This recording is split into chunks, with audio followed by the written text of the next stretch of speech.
Il est 7h06, l'autre grand titre de l'actualité ce matin, c'est ce sommet extraordinaire à Bruxelles aujourd'hui. Un Conseil européen exclusivement consacré à la guerre en Ukraine et ses conséquences.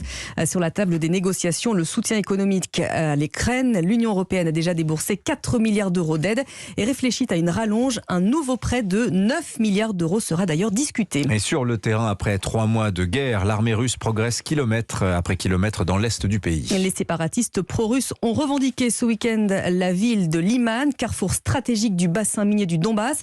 Dans cette guerre qui s'enlise, William Molinier, Russes et Ukrainiens comptent leurs soldats morts de plus en plus nombreux. Oui, ils s'accumulent à un rythme soutenu et on voit mal comment les deux forces pourraient tenir dans la durée selon Kiev qui n'hésite pas à grossir les chiffres dans cette guerre de communication. 29 000 soldats russes auraient été tués. La vérité est sans doute en deçà. Entre 15 000 et 20 000 morts, à peu près autant dans l'autre camp, nous précise une source militaire française. C'est colossal comparé à d'autres conflits. Par exemple, en Afghanistan, les Russes avaient perdu 15 000 hommes, mais la guerre avait duré près de 10 ans. Et ces pertes aujourd'hui posent la question des relèves et des réserves de force.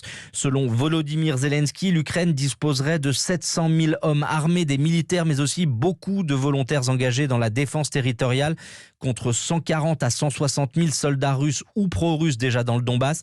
Or, jusqu'à présent, Vladimir Poutine s'est toujours refusé à prononcer la mobilisation générale, ce qui augmenterait certes le nombre de forces disponibles, mais qui reviendrait à déclarer officiellement une guerre, alors que pour le Kremlin, souvenez-vous, il s'agit depuis le début d'une opération militaire spéciale. Et hier, Volodymyr Zelensky lui s'est rendu dans la région de Kharkiv où il a limogé le chef de la sécurité qui, selon lui, ne travaillait pas à la défense de la ville. Il a également promis de reconstruire les 2000 maisons détruites.